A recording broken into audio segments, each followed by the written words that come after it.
Welcome to the Ashtakar Frontiers of Science lectures in the Eberly College of Science. Good morning, I'm Charles Anderson, Associate Professor of Biology in the Eberly College of Science and the Chair of our college's Sustainability Council. I'll be your moderator for this year's lecture series. Before we introduce our speaker, I wanted to go over a few housekeeping notes. We will be recording today's lecture, which will be posted to the lecture series website as soon as it is ready. At the end of the lecture, there will be a question and answer session. You can use the Q&A function at the bottom of your screen to enter your questions, which I will share with our speaker. The lecture series was founded by Abhay Ashtakar, founding director of the Institute for Gravitation and the Cosmos and a member of the National Academy of Sciences. It owes its success to Barbara Kennedy, who presided over the series during its first 25 years, making it one of the most successful science outreach events in Pennsylvania. This year, the Ashtakar Frontiers of Science lectures are entitled Sustainability: How Science Can Help Achieve the UN's 2030 Sustainable Development Goals. The series will focus on the United Nations 17 Sustainable Development Goals, or SDGs, which are a call to action to end poverty, protect the planet, and ensure that all people enjoy peace and prosperity by 2030. Today's featured speaker is Nate Brown, a professor in the Department of Mathematics at Penn State. As a child, Dr. Brown was one of 8 children raised in a blue-collar family. As a first-generation college student, education has shaped his life. As a father of 3, equity in education could not be more important to him. Indeed, he is a theoretical mathematician by trade, but now devotes all his energy towards social justice in the context of education. Today, Dr. Brown will deliver a presentation based upon his research entitled, Educational Disparities Are Not Sustainable. Educational disparities by gender and race and ethnicity are well documented and associated with other disparities such as health and wealth. In this talk, Dr. Brown will review some of these disparities, discuss how the events of 2020 exacerbated them, and suggest things we can do to correct course. The Eberly College of Science is known for its research prowess. However, the college is also a premier educational force in STEM education. Discussions like this one today are germane because in order to deliver upon our educational mission and address UN SDG 4, quality education, we must find ways to make subjects like math more accessible to ensure that the next generation of scientists and citizens can take on the challenges they will face. Dr. Brown, thank you so much for being here today. We look forward to learning more about this very interesting and relevant topic. Thank you. Thank you very much. Let me try to share my screen.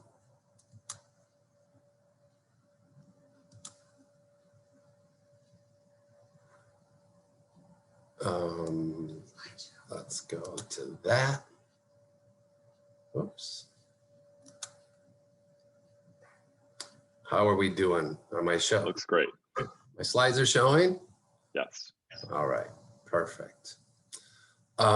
Well, yeah, so thank you very much for that wonderful introduction. I really appreciate it. As you said, I am a theoretical mathematician, but I now spend all my time and energy working on social justice. So I'm very thankful that you're here. I look forward to sharing some of the research I've learned about, some of the research I've done, and some of the experiences that were really powerful influences in my decision to switch from theoretical math to STEM education.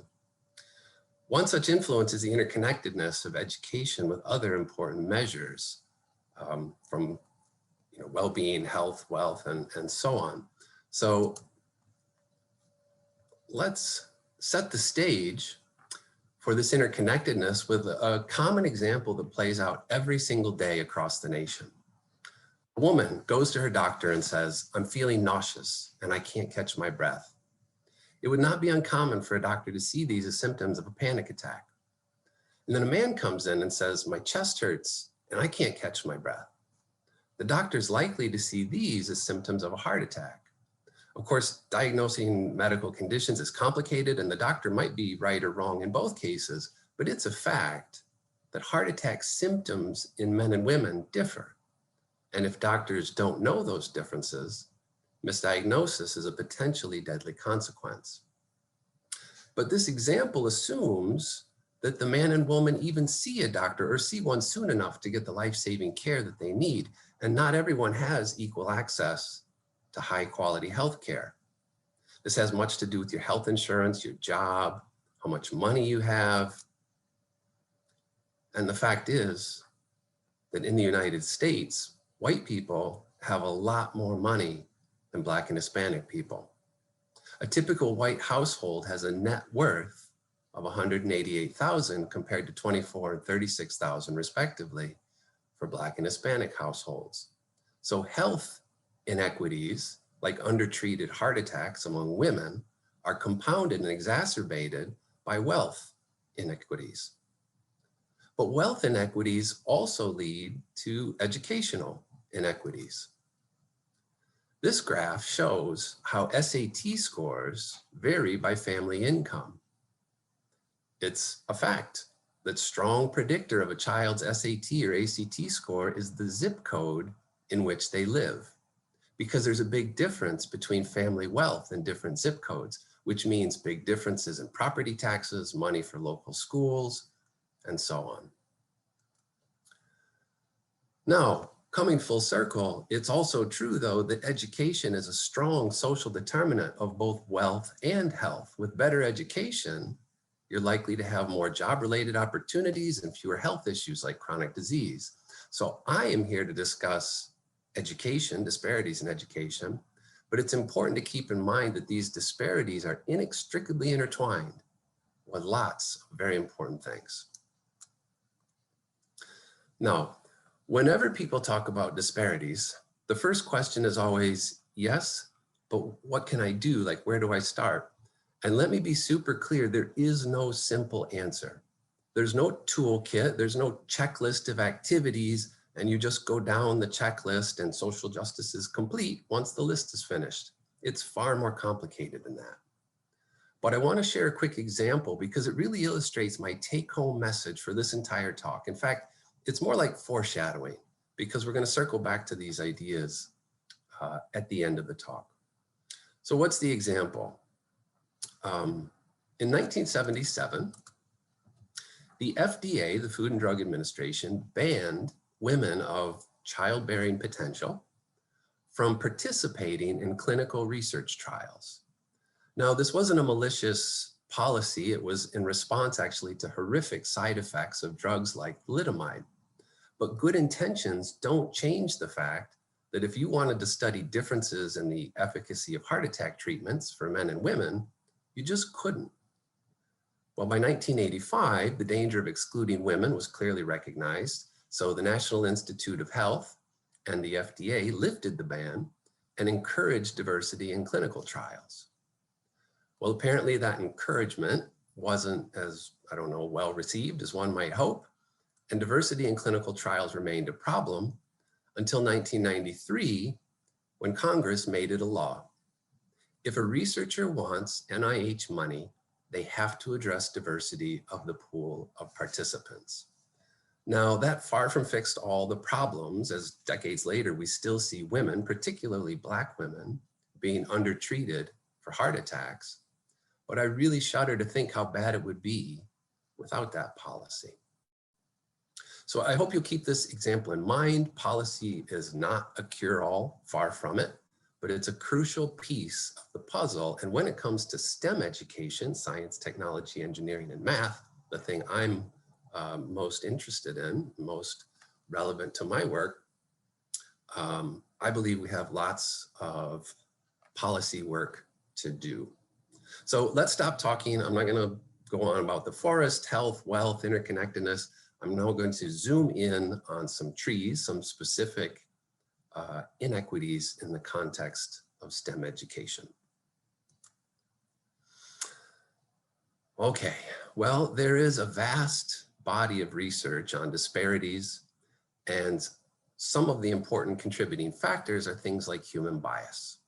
Now, talking about human bias can be very uncomfortable, but the evidence is overwhelming, just like the consensus among experts. Humans are biased, and it's often reflected in our behavior. Denying this uncomfortable reality is like denying climate change, denying the efficacy of vaccines or the fact that humans evolved over millions of years, just like all other life on this planet. Now, since professors are humans, we should expect to see bias in our own ranks, and we do. I'm going to present a couple studies that are representative of that whole body of research, but in the particular context of education.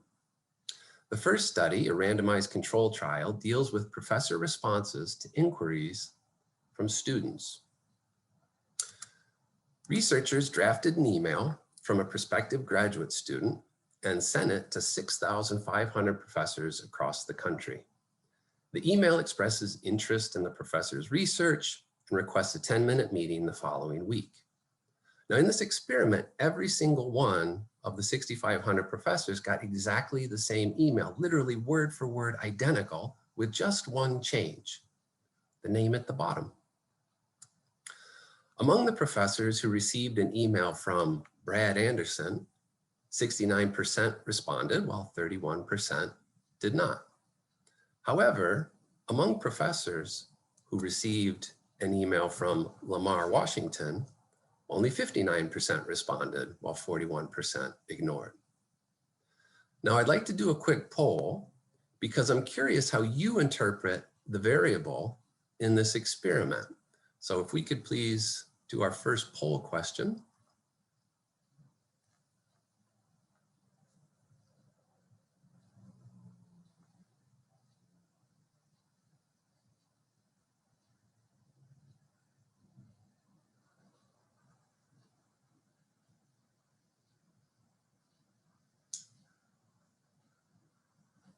Okay. It seems like the overwhelming majority, about 90% or so, of you are saying that that sounds like a white name. And indeed, that was what the researchers expected. Let's do the second poll if we could.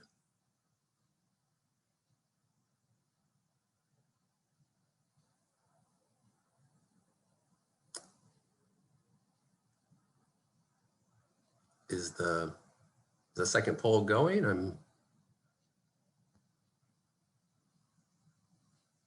Oh, there we go.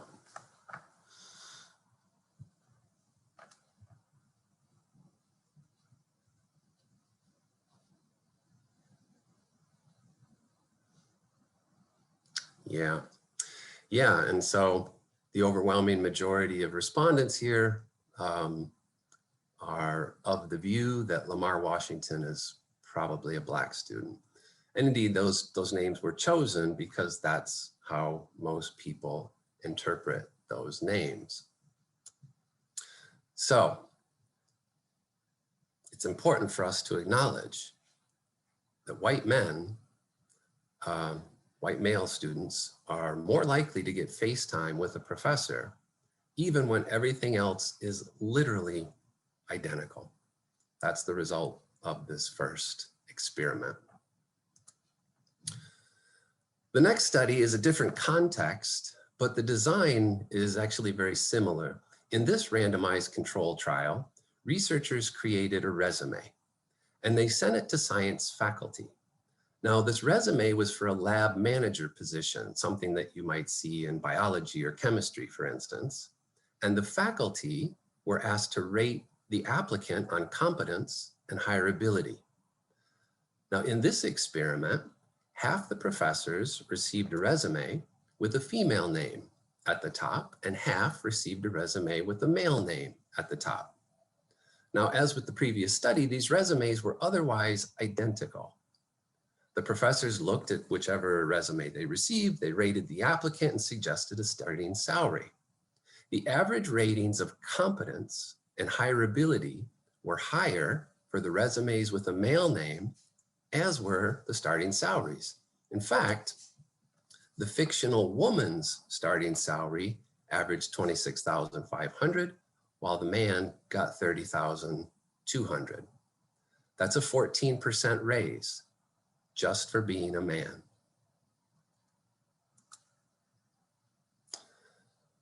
To set the stage for our next study, It's well known that our students of color don't see enough people like them among the faculty. In some disciplines like math or physics or engineering, a similar problem applies to women. As a white man, this was never a problem for me. Everywhere I looked, there were successful white guys in positions of consequence. So unlike underrepresented students, I never had to wrestle with the question of whether I belonged based on my race or gender. Our next study has implications for diversifying faculty, which is extremely important for underrepresented students. This time, researchers looked at how faculty rate applications for a postdoc position. Now, in mathematics, virtually all new PhDs have to get a postdoc position, sometimes 2 or even 3, before getting a tenure track position and becoming a professor. But I'm not actually sure how it works in other disciplines. So I'd like to do another poll for all the faculty, postdocs, grad students, whoever has a sense of this. In your discipline, how important is a postdoc position for getting a tenure track position?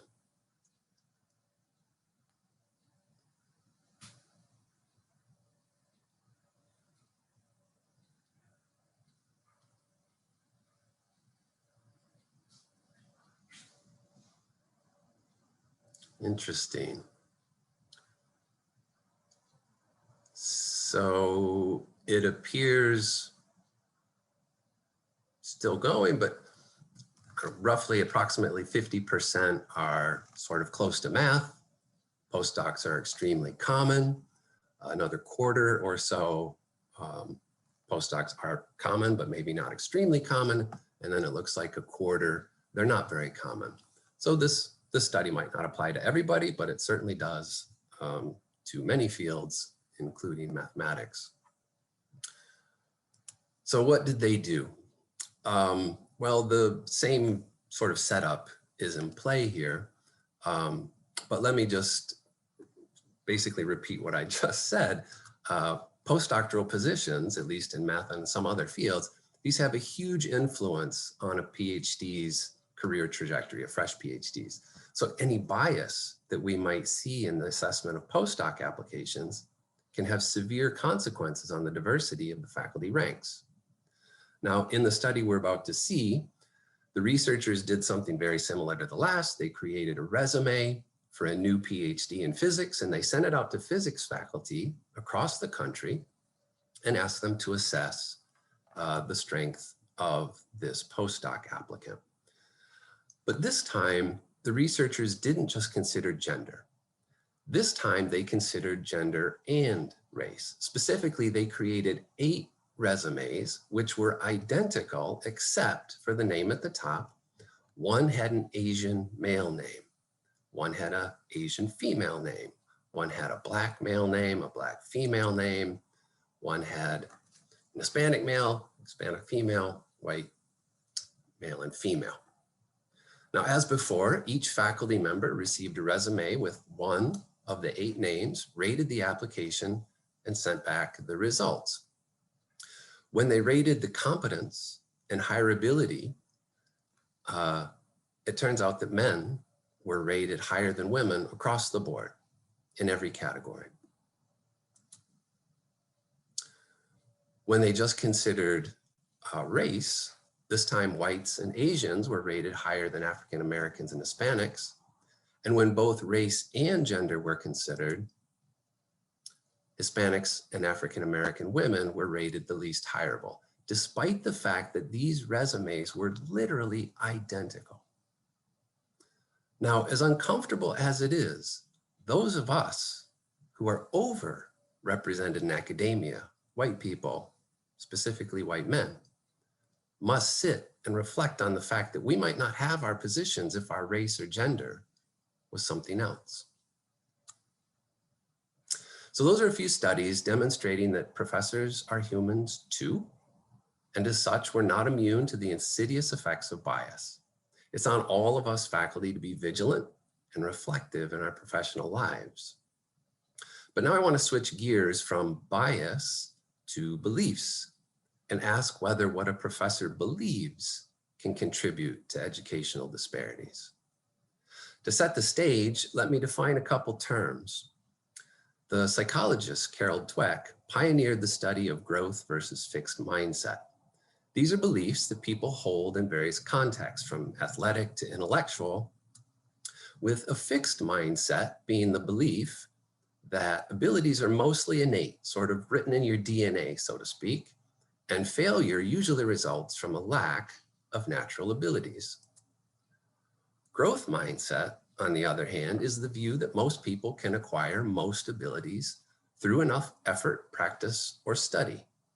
Now, this isn't an either or, and I certainly believe that success is determined by some combination of innate ability, hard work, and practice. But among mathematicians like me, it's very common to lean toward a fixed mindset, to believe that intelligence is largely innate and there's not much one can do to change that. Well, researchers wondered whether the beliefs of an instructor would be reflected in academic outcomes of their students. So they looked at grades from about 15,000 students in classes of 150 faculty in various STEM fields. They asked the 150 faculty about growth versus mindset and put them into two groups. Here are the results. The first thing to notice is that all students got higher grades when the instructor has a growth mindset. However, these are STEM courses and STEM faculty where whites and Asians are overrepresented. So the researchers separated students into two racial groups, the over and underrepresented. To me, the most striking result in this work is how big of a difference the instructor's belief makes on the grades of Black, Hispanic, and other underrepresented students. With a fixed mindset instructor, the typical underrepresented student got a B-, whereas with a growth mindset instructor, they got a B. Now you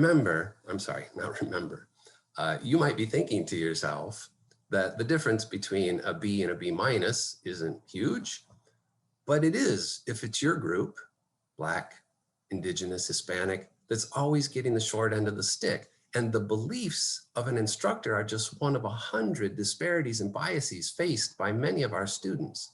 So while you may only see a molehill, the accumulation of disparities and biases is a mountain faced by our underrepresented students.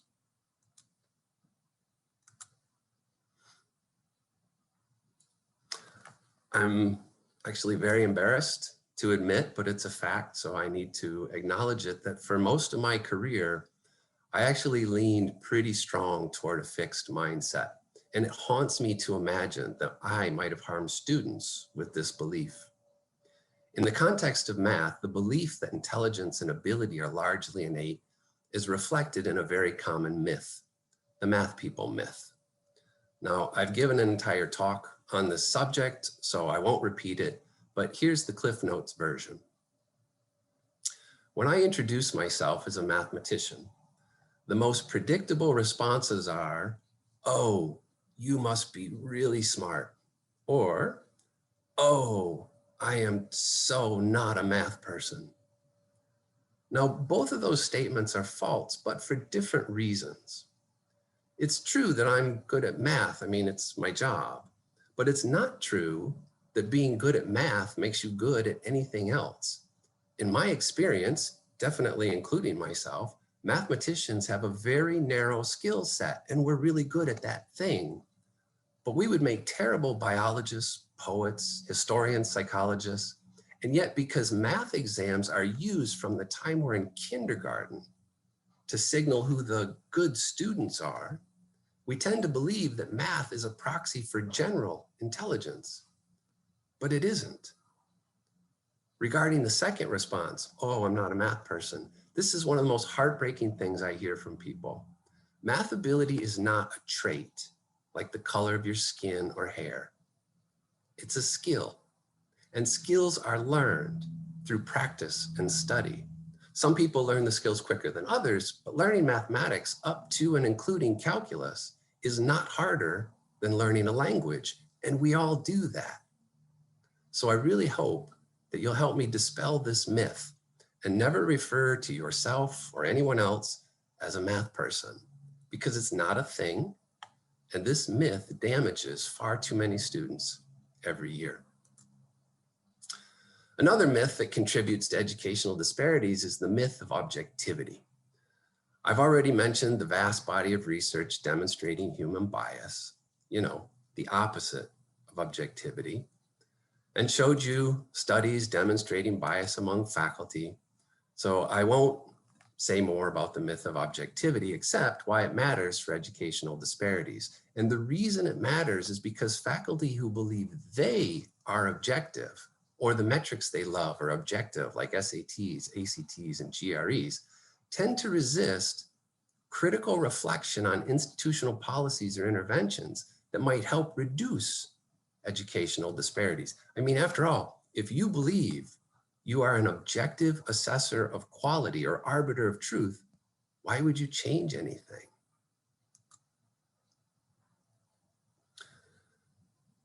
The final myth I want to talk about is the myth of meritocracy, the idea that one's success is simply a matter of talent and effort.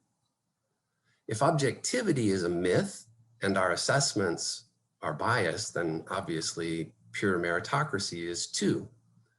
I've shown you research demonstrating bias in assessments from student grades to job applications, which means plenty of deserving people aren't being fairly rewarded for their talents and work. But there are other aspects which are important, such as the metrics used for professional advancement.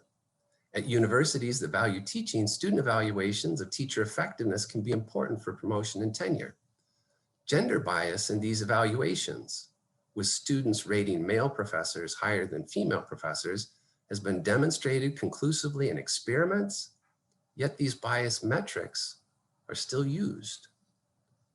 Another example deals with faculty resources at the beginning of a career. Between 2006 and 2017, a lot of new Penn State faculty received their first grant from the National Institute of Health. These grants pay for labs, students, and are crucial to the early success of new hires. But the first grant received by men here at Penn State is typically 3 times bigger than those of women, which is a huge leg up. So at this point, I've shown you several examples of bias, beliefs, and myths that professors hold and how they contribute to educational disparities. Clearly, this must change. But these issues have been around for a long time. So how come it's so hard to make headway on them? Well, changing big institutions is very complicated, and I certainly can't pretend to understand how to do it or what the obstructions may be. But after many years fighting for change here at Penn State and more broadly, I can report that faculty are a big impediment to progress. Indeed, I want to talk briefly about my own experience, some of the ways I've been part of the problem, and other difficulties that I've encountered. I went to graduate school at Purdue, which is Indiana's land-grant school. So it's very similar to Penn State in many ways. The first day, they gathered all the new students, I think it was about 30, if I remember correctly, and told us what to expect as a graduate student in mathematics in the early 1990s. The first year, you take a bunch of courses. After that, you have to face the dreaded qualifying exams. There were 5 exams. Each was 2 hours long, and you had to take them over a 3-day period. Now, if you passed the qualifying exams, you could continue with your PhD studies. If you failed, you were out. And then they dropped a bomb. And I kid you not, this was the very first day. They looked at us and they said, half of you are going to fail the qualifying exams, because that was the historic rate. Now, that put the fear of God into me, and I decided I was going to be in the half that passed. I worked incredibly hard, watched a lot of really talented students drop out, and eventually did pass the exams. And then I spent about 20 years believing that qualifying exams ought to be incredibly hard, and any attempt to change the system was, rooted in watering down and lowering standards and so on. But now I see that my defense of this brutal exam system was kind of like parents who say, I got spanked as a child and turned out just fine, so what's wrong with spanking the next generation? You see, it's not about doing what's best for kids or students. It's about replicating a trauma because we don't want to acknowledge that our own suffering was cruel and unnecessary. Indeed, to this day, I don't understand how taking 5 high-stakes exams is relevant to being a research mathematician. Things like brutal exams are examples of antiquated metrics that professors still support. As I said, I did for a long time. Other examples include SATs, which we know are strongly influenced by zip code, and GREs at the graduate level. But what do these things measure? And what do we want them to measure? A recent study looked at the graduate record exam, GRE. And the question that people wanted to know is, how does the GRE predict the probability that you'll actually get a PhD? One of the main metrics we use for success of our graduate students. And they looked at graduate students in physics, and the results were just stunning. Students in the very top 10% of GRE scores were compared to students at the bottom 10% of GRE scores. And what they found is that those at the top had a 7% greater chance of graduating with a PhD than those at the bottom. I mean, think about that for a second. Outstanding performance on the GRE only increased your chances of getting a PhD by 7%. And yet, I have many colleagues who will argue tooth and nail for the importance of standardized tests in both undergraduate and graduate admissions. And this impedes progress on educational disparities. I've already talked about the math people myth, fixed mindsets, and how doing well on a math exam is no proxy for general intelligence. So let me say a few words about antiquated views of teaching. For most of my career, I taught math exactly as it was taught to me. 50-minute monologues where I was the sage on the stage and students were receivers of knowledge. Well, I don't do that anymore because it turns out that our colleagues in education have actually known for a long time that traditional lecture is not the best way for students to learn. Things like engagement, motivation, sense of belonging, confidence among students can be increased with other teaching methods, such as active learning. And the fact that many of our colleagues are aware of this and continue the sage on the stage model is a real black eye on our institutions because it's harmful to our students. Other harmful obstructions would include arrogance and elitism. In my experience, these are very common, particularly amongst research faculty, and I have definitely been guilty of both and continue to be guilty of both. In fact, I have to try to be very, very vigilant and monitor myself. Now, these are manifested in lots of different ways, such as being arrogant enough to believe that because you're good at math, you're just generally very smart, or being arrogant enough to believe that all the bias demonstrated in research doesn't apply to you.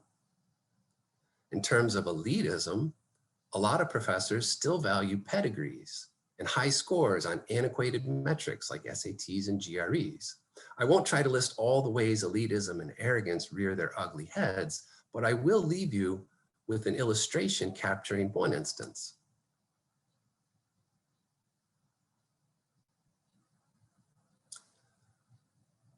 I have heard colleagues dismiss applicants for our graduate program, postdoc positions, tenure track positions, because they didn't come from good schools, ones we're familiar with. Those applicants never got a chance to prove themselves because they didn't have the right pedigree. Receiving critical feedback. This can be very hard, particularly if it challenges an important component of your identity. I was once talking to a friend about what an enlightened, progressive father I am. I was telling her about doing electrical work with my daughters, having them remove old outlets and rewire the new ones. I am intentional about breaking down the gender norms that I grew up with and felt proud to tell her about it. She listened carefully to my bragging, and then she asked, do you do that with your son too? Do his chores include cleaning and kitchen, bathroom? I was pretty annoyed. I got very defensive and pointed out all the good things I do. And I even felt the urge to call out the audacity of my friend for challenging my commitment to gender equity. I am a good person. Who is she to point out minor blind spots in my parenting? If my reaction seems overblown, it's because it was. And I'm not proud of that, but she was 100% correct to point out that I spent more time training my daughters to break gender norms than I did training my son to break gender norms, as if girls need more fixing than boys or something. My defensive, offended reaction to this accurate observation is an example of fragility. Many people are extremely sensitive in any discussion of gender or racial inequality. If there's even the tiniest possibility that they might see an ugly blind spot in their own worldview. So I hope we can all make a conscious effort to accept the fact that we're all biased, we're all imperfect, and we all have blind spots that need addressed. These two books are a great start if you're looking for something to read, but there's certainly no shortage of resources out there. It's not hard to look out into the world and see irrationality in others. From young earth creationists to climate change deniers to insurrectionists who believe last November's election was stolen despite the fact that our own Attorney General said it wasn't. But as we've seen, professors are human too. And as such, you will find a tremendous variety of irrationalities among our ranks. We've already talked about math as a proxy for general intelligence, the myths of objectivity and meritocracy, but it's worth pointing out that men are more likely than women to dismiss gender bias research.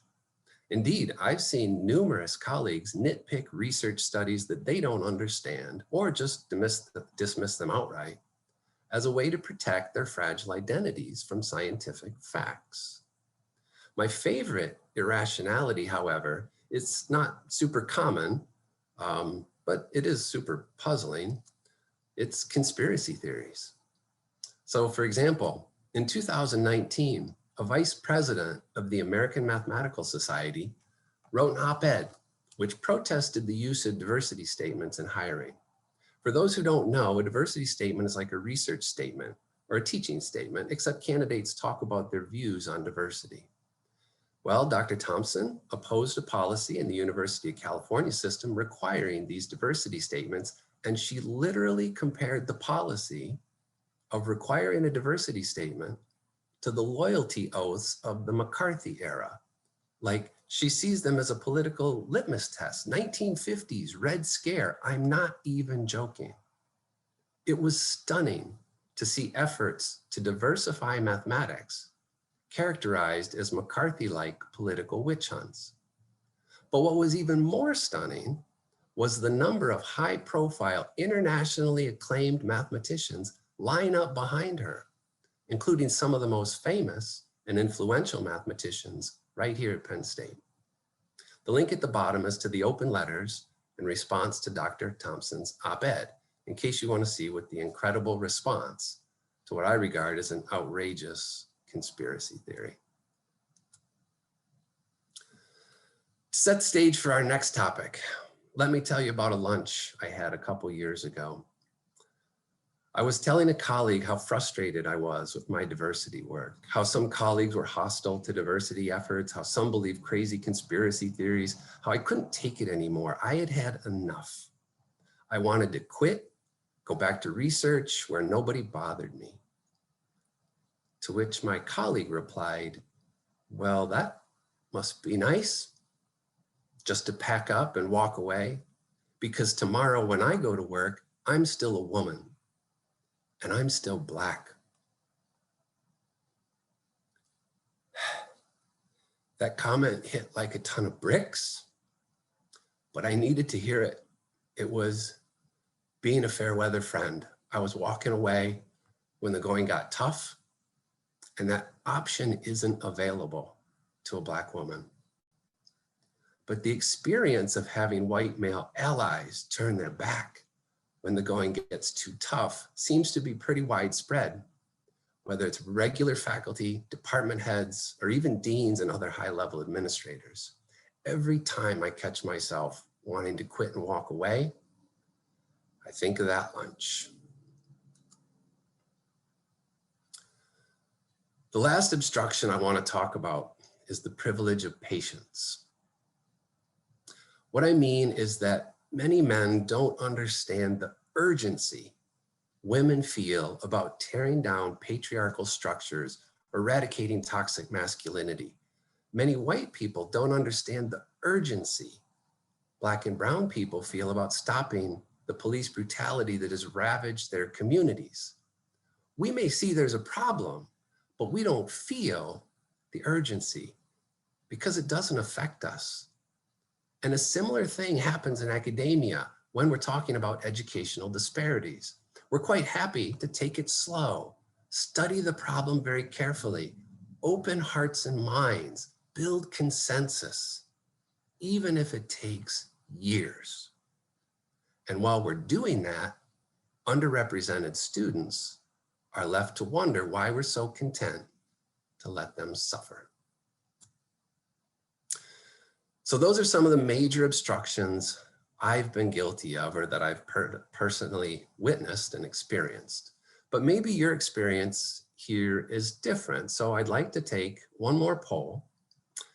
In your experience, how many of these 6 obstructions I've just talked about are a problem amongst some professors here at Penn State?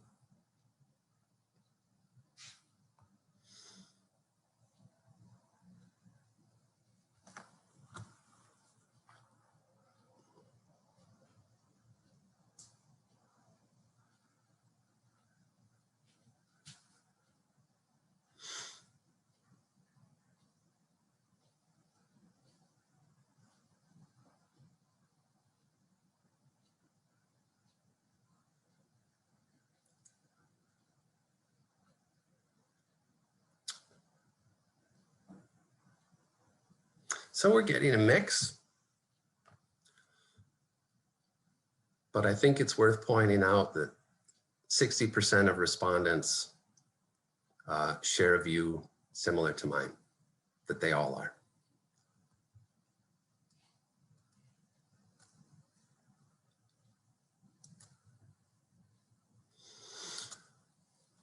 Okay, so that's a lot. That's a lot. Let me summarize what we've talked about so far. So educational disparities have been around forever. It's complex and it's a multidimensional problem. But focusing on the dimension that I'm personally most interested and invested in, institutional issues at places like Penn State, we've seen contributions from Professor Bias, Professor Beliefs, a couple myths, and some of the obstructions to progress. And that was all before last year, right? Last year happened on top of or in the context of all those other things. Well, I don't have to tell you what a nightmare the last year has been, but you can't appreciate how it differentially impacted our students without understanding all the disparities and equities they were already facing. So now I'm going to talk about some ongoing research where we're trying to understand some of the new inequities resulting from the COVID-19 pandemic and other tumultuous events of 2020. The work I'm going to talk about is a collaboration with colleagues at the University of Connecticut. This work was supported by the National Science Foundation, and we are very grateful to acknowledge their support. Before getting to our work, though, let me present some results from other research teams.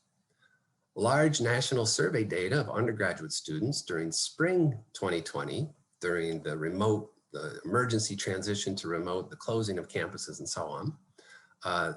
These large national surveys revealed large impacts on our students. Some particularly concerning findings were that, for instance, 4 in 10 lost a job or internship. 4 in 10 freshmen back in the spring said they were likely to skip fall semester, which certainly raised a lot of questions and alarms about retention risks. And only 17% said they were satisfied with how much they were learning remotely. It's also notable that millions of Americans don't have access to broadband at home, which made the transition to remote learning at home very challenging for this segment. Now, we based our research on a socio-ecological model which depicts the multi-level factors that influence academic performance and psychosocial functioning.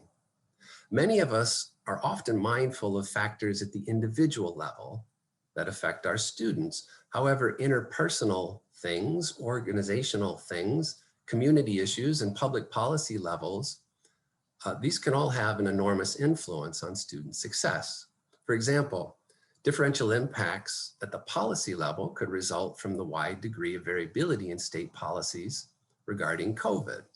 States with looser policies saw a higher spread of COVID, which could impact both the physical and mental health of our students. An example of a community level factor likely to have differentially impacted students is the police killings of George Floyd and Breonna Taylor and others.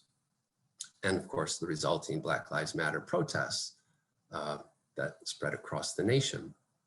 So this was our model. This is how we were thinking about the problem. We weren't interested in a single level. We really wanted to understand things that were happening at all levels of this socio-ecological model.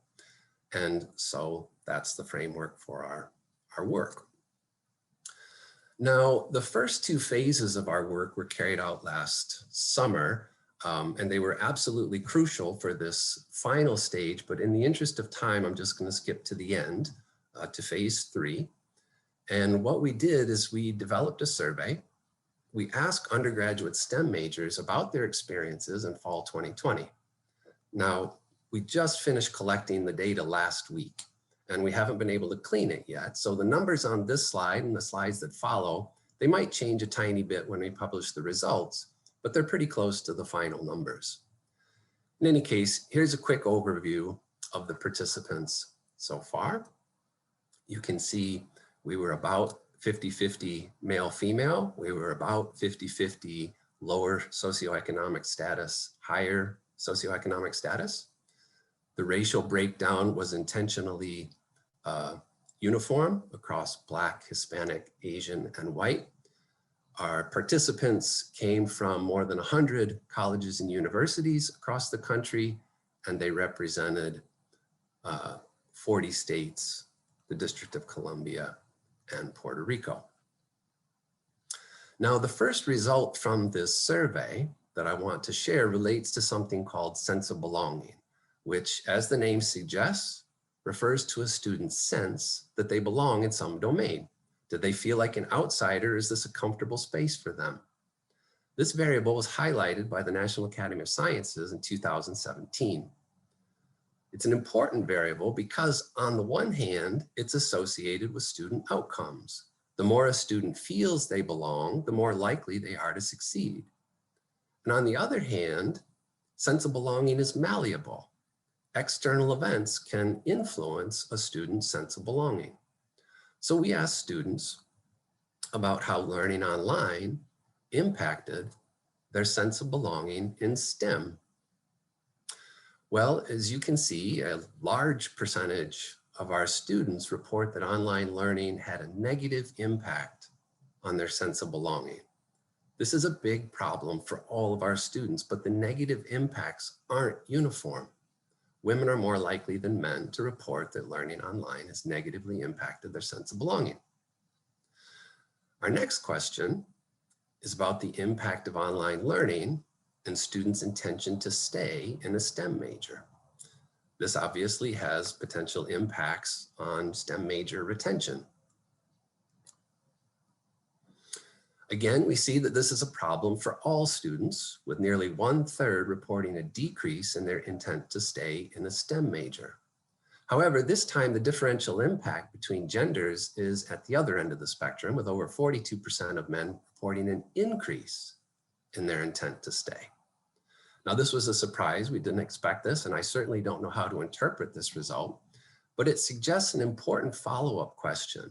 Apparently, there are some students for whom learning online increases their intent to stay, and it would be very important for us to drill down and talk to those students and find out what it is that is increasing their intent to stay, and hopefully that could inform some interventions that would be useful for everyone.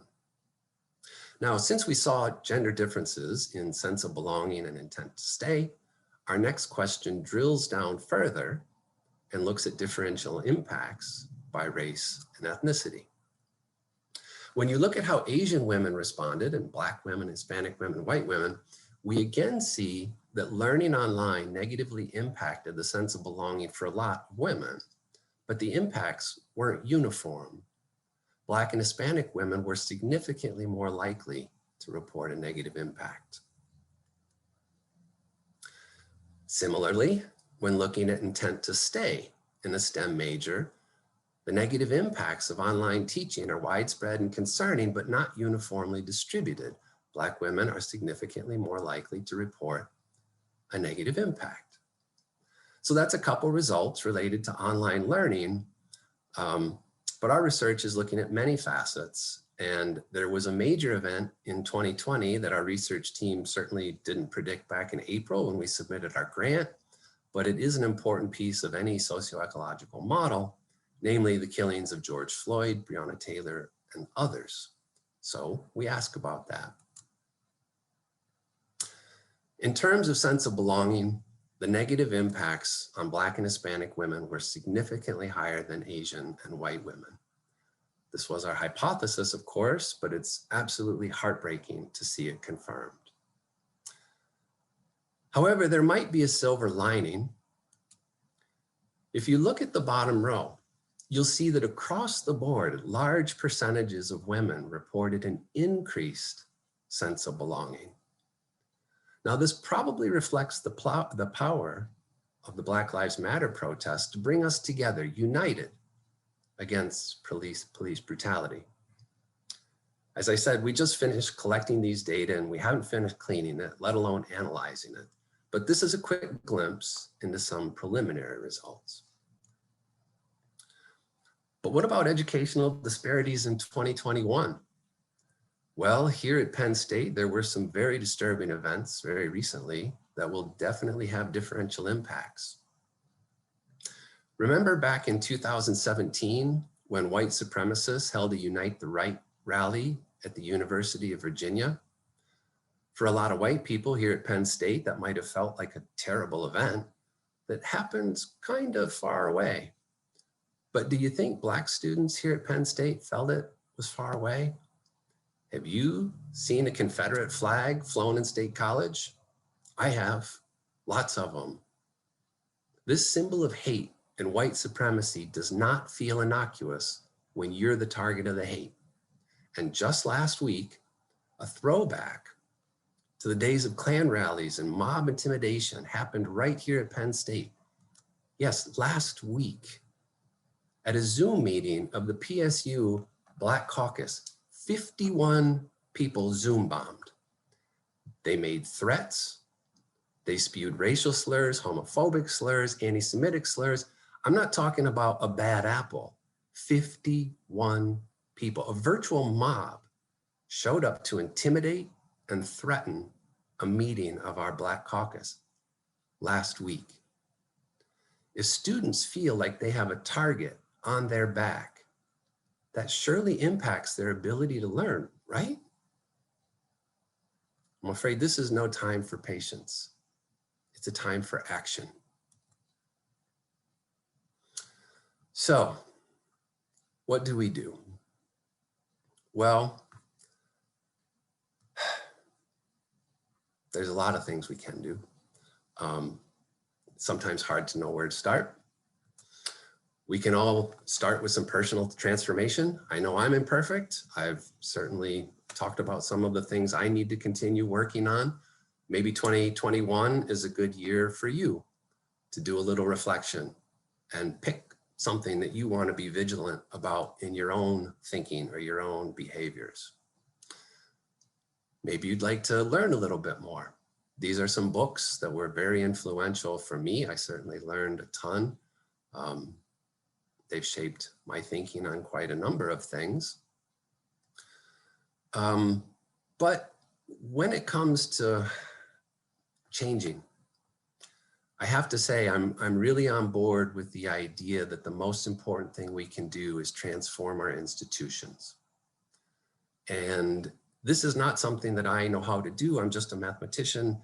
But there are people who think about it and know quite a lot about it, including some of our members of Congress, like Representative Presley from Massachusetts. This tweet from last summer, that last line really caught my eye. Policy is my love language. Now, I don't exactly know what she means by that, but there's something here that definitely resonates with me. And let me set the stage for it with the following. If there's one thing we know from clinical psychology, from diets, from exercise and New Year's resolutions, what we know is that even if you're really motivated to change your behavior, it's really hard. It's really hard. And if you're not motivated to change, it's not going to happen just by itself. Now, how does that connect with policy? Well, I feel that what we all need to do is be changing our behaviors to create more inclusive, less biased, more equitable spaces. And in the context of health, it's widely acknowledged that policy drives behavior change. For instance, think about how the world has changed around seatbelts, cigarettes, right? Policy changes in those public health areas had tremendous impact on people's behavior and belief. So I'm 100% on board with the policy train. But still, how do you do that? And well, I don't exactly know, but an organization that I think we all have respect for, the National Academy of Sciences, released a report just last year, 2020. And in it, they give recommendations for how to transform institutions. Now, the recommendations were in the context of gender inequities, but as far as I can tell, the recommendations apply across the board for racial and gender inequities and all inequities, to be honest. So one of their recommendations, I'll just read it for you here, was that institutions must articulate and deliver on measurable goals, and they have to publicly report their data. And the reason it's so important to have measurable goals and publicly reported data is because that transparency is a powerful accountability mechanism, and that is a powerful driver of behavior change. They go on to recommend targeted, focused, data-driven approach to addressing disparities. Such an approach would include, for example, dissecting the challenges and barriers by discipline and career stage, acknowledging the fact that interventions and strategies that work well for white women may not work well for women of color, and using disaggregated data, collection, analysis, and monitoring as the basis for constructing interventions. Now, I'm very happy to report that Penn State has recently released a data dashboard, and it's a great improvement over what we used to have. But the National Academy of Sciences definitely recommends a finer disaggregation than is there, and that would be a wonderful thing for our institution to do. So we want measurable goals, we want data, we want publicity, but then, or not publicity, public publishing of said data. But then what do you do? Well, the National Academy proposes the following model. The first step to institutional change is to diagnose a problem. Now, data can help us inform that, but it's not the only thing. In any case, whatever way you get around to it, you diagnose some problem. And then you do an experiment. You take action. And I'll talk about a concrete example in just a second. But the idea here is that you find a problem, you do an experiment, you evaluate your experiment, and if it goes well, you start to change your policy. And this is an iterative process, and it goes on in many different contexts. So let me give you some examples where this might go. My colleague over in the math department, Joe Roberts, he's our calculus coordinator. He recently introduced a new policy there where he swapped out high stakes assessments, namely one midterm and one final as the primary way that students earn their grades, with a bunch of low stakes assessments. So now they take, I think, 7 exams, if I remember right. Well, this is actually a best practice in education. And, Joe is sort of experimenting to see if it improves student outcomes. So there was a problem, low student performance in our calculus. Joe is going to do an experiment and see if this new assessment strategy helps. And then, if it works out, maybe this is something that we need to be implementing more broadly. That's how that little loop might play out in this particular context. Another example where I would love to see progress would be more training for our teaching assistants, at least in the math department. Our graduate students do a lot of teaching, and I think they do in other departments as well, but getting training in things like empathy, emotional intelligence, interpersonal skills. These are super important if you want to be able to help students when they're dealing with a very complex, multi-level socio-ecological model. And I know I never received any training in it, 0 at all. So that's something I would love to put into this model of institutional change if possible. And here I'm very happy to report that over in chemistry, Jackie Borchansky has already started to insert things like empathy into the TA training. And I think that's something that we really need to watch and probably emulate. Another wonderful example here at Penn State is a newly created equity pedagogy network. This is for professional development for faculty. We could try to implement this model in the context of admissions. Maybe there's better metrics. In hiring, maybe we need rubrics. There's lots of ways in which this model of institutional change could be experimented and implemented here at Penn State. And I want to just close with a sort of, this is a wish list really, like that last thing, an annual equity address. If I had a magic wand, this is what I would love to see. I would love to see our leaders, whether it's department heads, deans, or even the president, give an annual equity address, maybe on Martin Luther King Day or during Black History Month. And in this equity address, they could lay out for us the measurable outcomes, excuse me. They could tell us about progress we've made, benchmarks. They could present for us a timeline of change, and they could marshal the troops. They could help us find ways that we can get involved to make Penn State a more equitable and inclusive place. So as I say, that's a personal wish list. It doesn't quite fit in the circle model, but there are plenty of other places where we could. And so I would encourage everyone here today to think about your own discipline, your own sphere of influence, the people you know and work with, and think about how you might be able to nudge policies in a better direction. And with that, I will close. Thank you very much. Thank you, Dr. Brown. Thank you so much for sharing your inspiring work with us.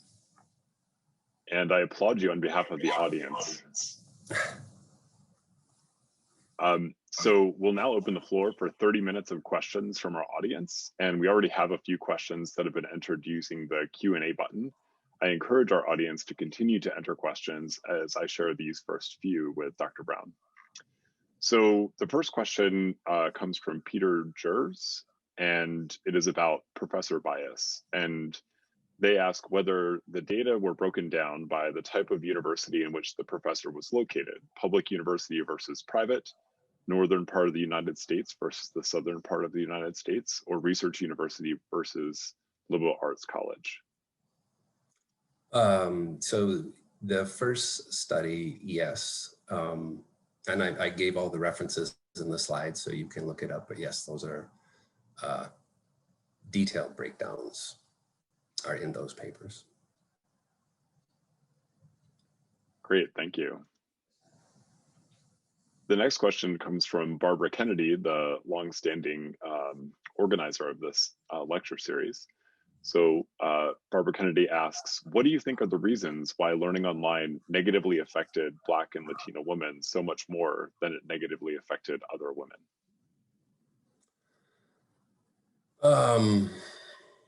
I don't have a good answer for you. This is a place where qualitative work is really crucial because it's one thing to take a measurement. Did you feel like you belonged or not?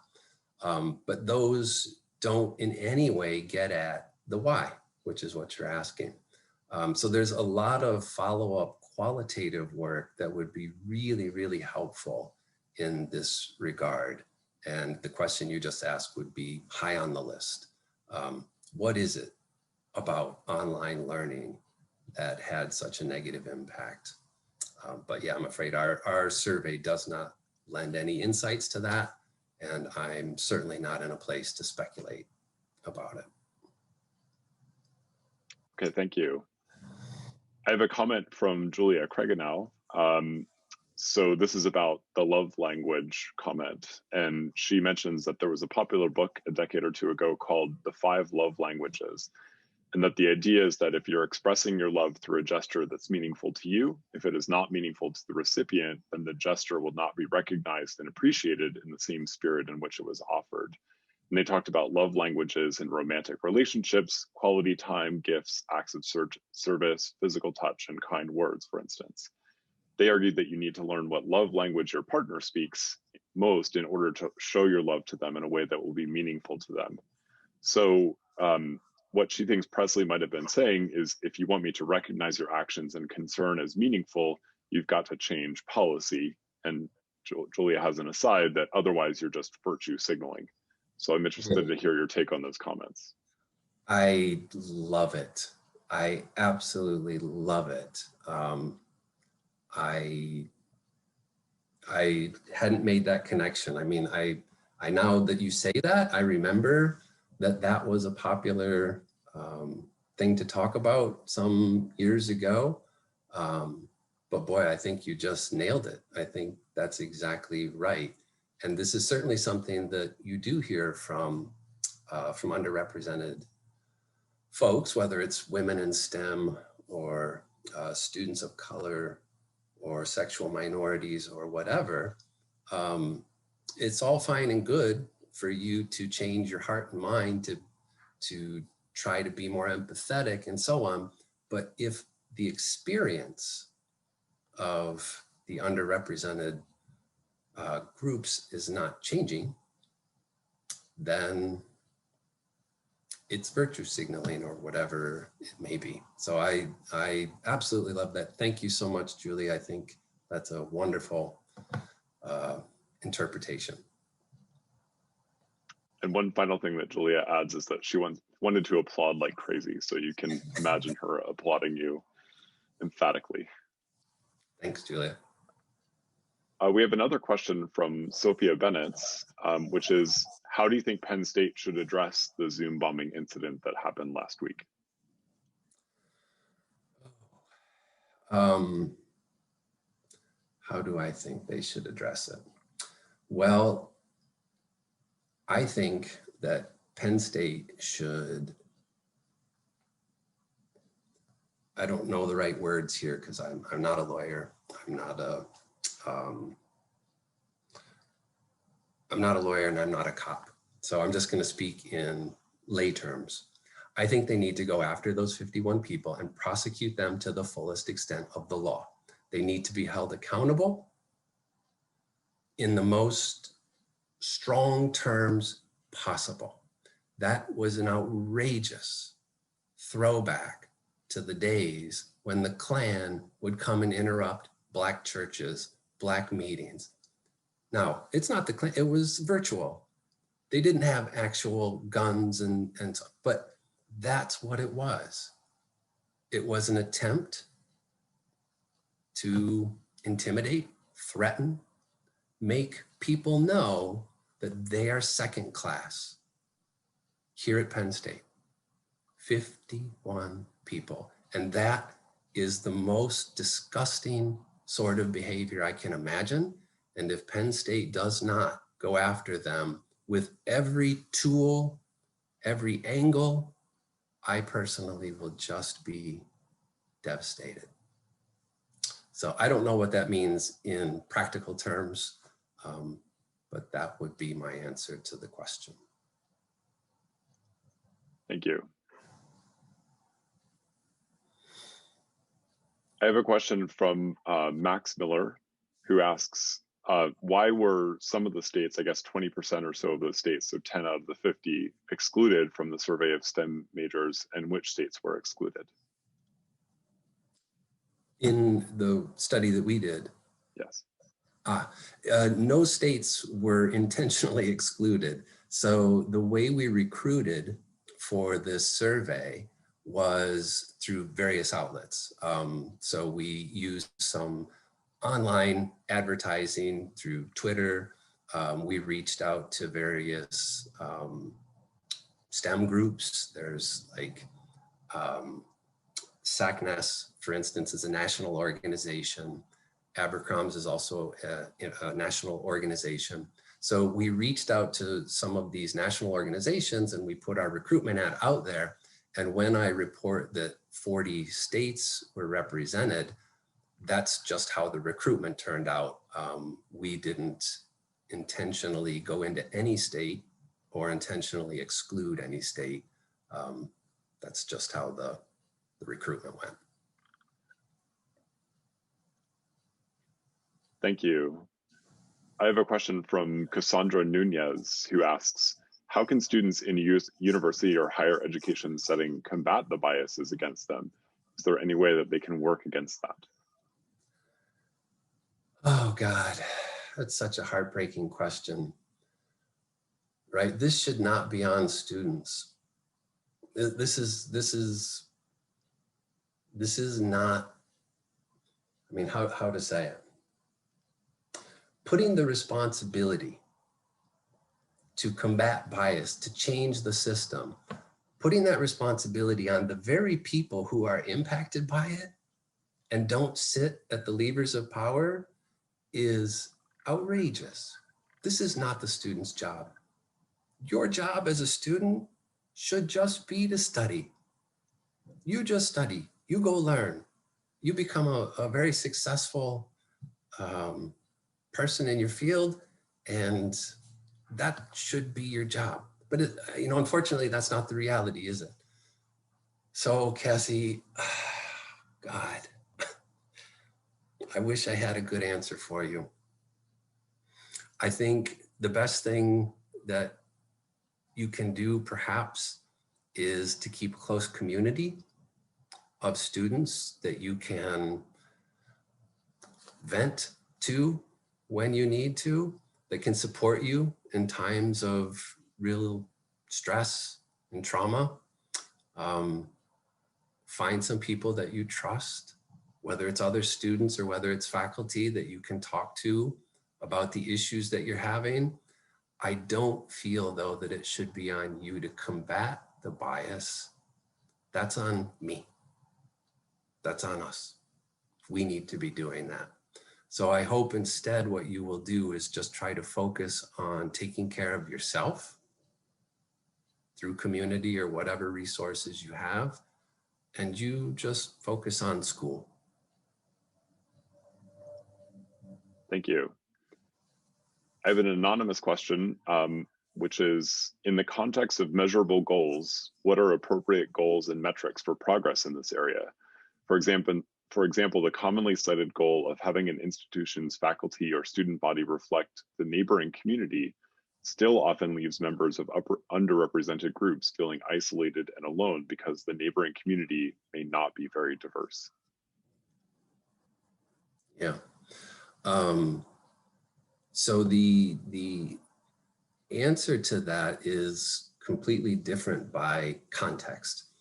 So I think the thing you're talking about there, if I understood it correctly, is like you would like the diversity of the student body to be roughly the same as the diversity in the state of Pennsylvania. The percentage of Black students here at Penn State should be roughly the same as the percentage of Black residents in the state of Pennsylvania, if I'm understanding your comment correctly.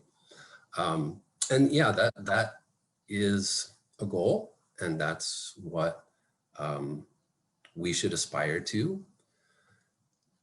It changes very much in different contexts, but as to your question about whether it still leaves, or the comment rather, that it still leaves some groups feeling underrepresented, I certainly don't doubt that, but unfortunately, I'm not even sure we're ready for that conversation yet, because I don't think we're up to representation. I mean, like the overrepresentation of white people here at Penn State hasn't been addressed yet.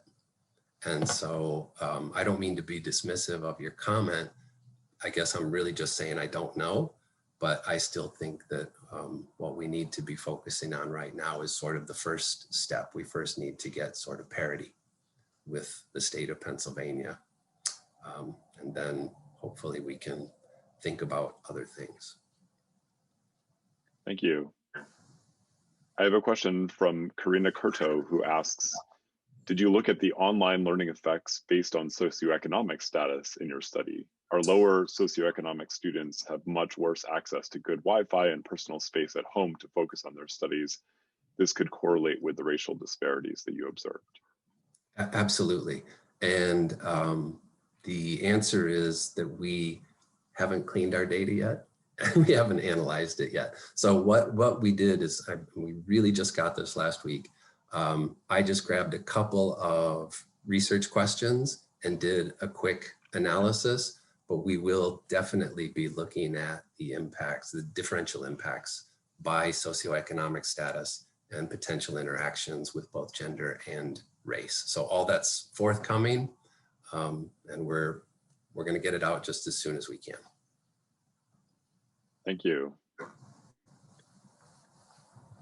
I have another question. An audience member asks, with respect to competitive professional schools like medical school and law school, what other ways could admission boards fairly consider applicants if high stakes standardized tests were eliminated? And this actually connects to some of my own experience serving on admissions committees for some of the graduate programs here at Penn State. I'll note that there have been some studies that cite recommendation letters from professors and research advisors as being more predictive of graduate student success than performance on standardized tests. And I'm interested to get your take on that. Yeah. So that is it's a really good question, and it's really hard. But I think we have to ask a slightly different question before we can get to that one. And this is the one that I think gets swept under the rug in these conversations. So to me, the most important question that we need to decide is, what do we want to measure? What do we want to predict? So what I mean is this: suppose you had a metric that you used for admissions, like SATs, just as an example. I'm not suggesting that this is what's going to happen. I'm just for the sake of discussion, right? Imagine you had a metric, and what it did well was predict some short-term outcomes, first-year GPA, second-year GPA. But what it didn't do well was predict graduation or some longer-term sort of outcome, right? Well, then there's a debate. Should we be using that metric or not? But the first thing you have to ask is, what do we want it to predict? what is it supposed to be doing for us? Do we want it to make predictions about short-term outcomes? Do we want it to make predictions about long-term outcomes? And then once we figure out what we want our metrics to predict, then we can start to study whether or not the metrics we use predict that, whether there are better metrics to predict that. And I don't have the answers to you for the thing you're asking, but I have to be honest, to me, the first question would be, what do you want your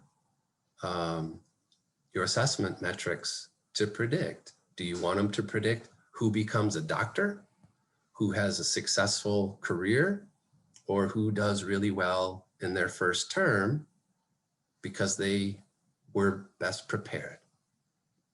And once you figure out what you want to predict, then we can talk about the best metrics to predict that thing. Thank you. I will say that the rate of question asking is very high, and I won't be able to address all the questions today, so apologies to anybody whose question I don't get to. So I have a question about instructor mindset and impact on grades, the study that you cited early in your talk.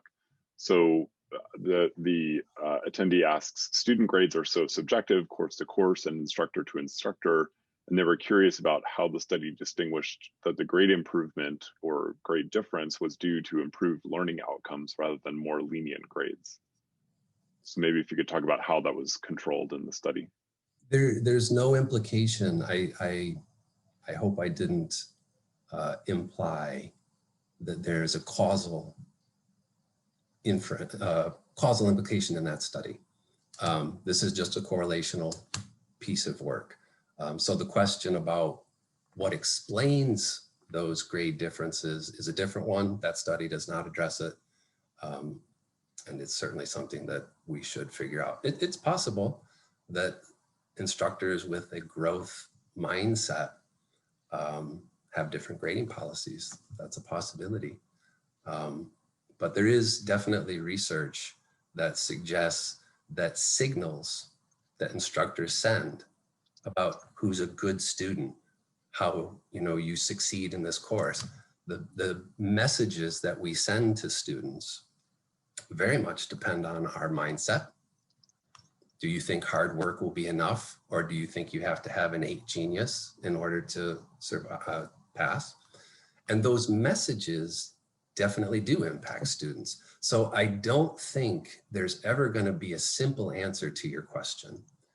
Grades are, as you said, very subjective. There's a tremendous number of variables that could go into how a student performs, what grade they get.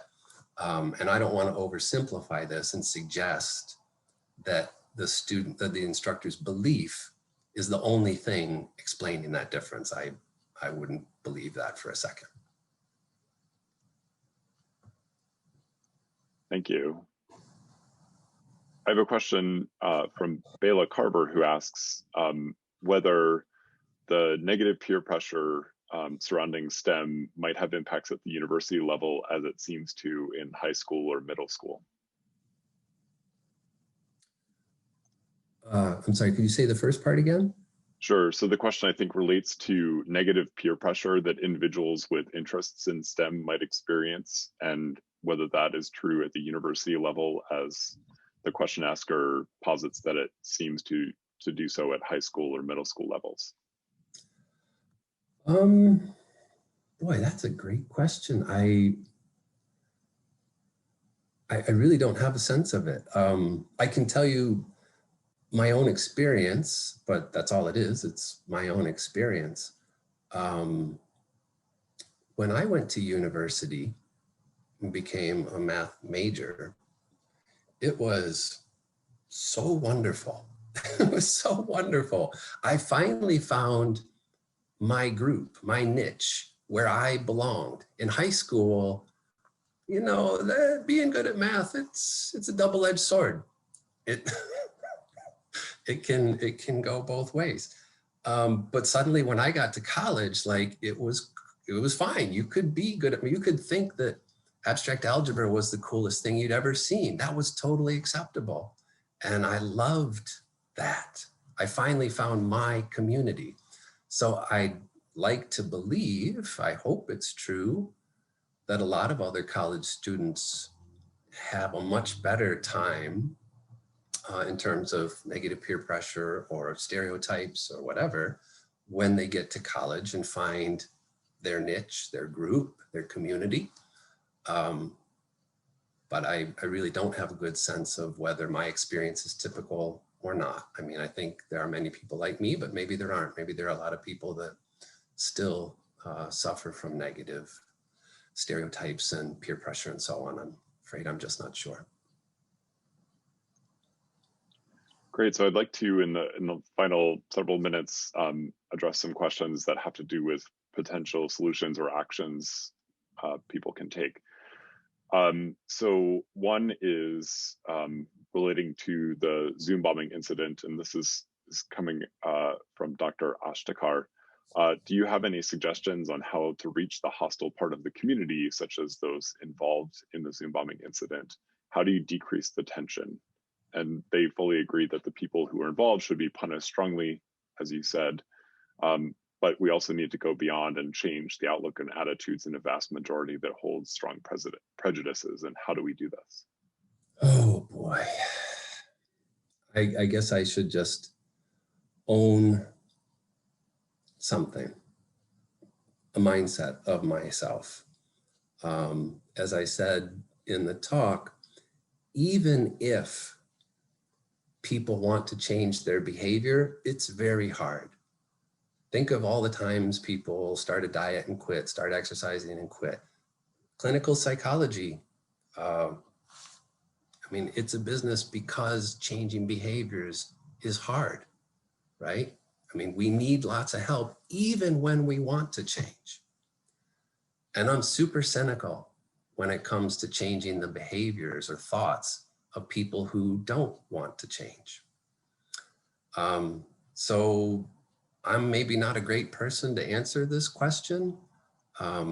It's one of the reasons that I think that policies are so important when it comes to equity and inclusion, because I'm super cynical about changing the hearts and minds of people who don't see the need to. I'm even cynical about it when you do see the need to, but if you don't see the need to, then I really don't feel optimistic that it's going to happen. Thank you. A somewhat related question from an attendee asks, how do I convince my old dinosaur colleagues to care and to see that there is a problem? They have a lot more decision-making power than I do. How can I force them to be educated if they don't want to be educated? For example, I suspect that most of them are not watching this presentation. Or do I just have to wait for them to retire? Yep. You just have to wait. That's my cynical, pat answer. I really don't think there's any reasonable hope of changing a person's mind if they don't think that they need to see things differently. A question from Caroline Brustoloni asks, when a student with a minority background chooses a STEM major, how do you think an educational institution can encourage them to stay in STEM? Well, there are models that have shown to help. They're not cure-alls to the problem, but actually things like our Millennium Scholars Program here at Penn State is a model. When you give students community, when they have a group of students who are in a sort of, they have similar experiences, shared life experiences, so on, this helps quite a lot in helping them feel like they belong, that they have a support network, that they have resources available to them in times of stress and struggle. And so I think that's a real model that has shown its efficacy over the years. I mean, our Millennium Scholars Program is based on a much older model program down at UMBC, University of Maryland, Baltimore County. And so they have 30 plus years of research, if I remember correctly, sort of supporting that model. But it's definitely not foolproof. There's still a lot of difficulties that are going to be faced, but there are some things we can do. Thank you. I have a question from an attendee who asks, starts out with a comment that the conversation around diversity seems to be centering on race and gender. Does disability status have a place at the table? And are you aware of any recent work focusing on diversity in higher education with regard to disability? It definitely does. And here I have to acknowledge my own shortcomings. My transition from mathematics to STEM education, first it focused on gender equity, and then racial equity. And now I'm trying to learn more about intersectional issues. But certainly I need to learn a lot more about sexual minorities, about disabilities, veteran status as well, as apparently something that needs to be addressed. But here I have to just own the fact that I don't know much about it yet. But it certainly needs to be at the table, discussed. All inequities need to be on our radar. Thank you. I have a question from Alan Cameron who asks, or who starts out with a statement, in the 1960s, we thought we made substantial progress in race relations. And generally, we have thought these continued to improve over the decades since. Specific exceptions certainly occurred, and then came the experience of the last presidency and the overt rise of so many traditional hatreds and regressive policies. We are almost back to square one, but I believe we recognize needed reforms. How long do you anticipate that these will take to occur? Oh, oh, that's a hard question. I don't know. I mean, if I'm being honest, I suspect it is something I'm going to work on till the day I die. I don't see a level playing field, a bias-free country, society in my lifetime. Certainly it's getting better. I mean, you know, the trajectory of human history is very clear. With each generation, things do get better, but they just are getting better.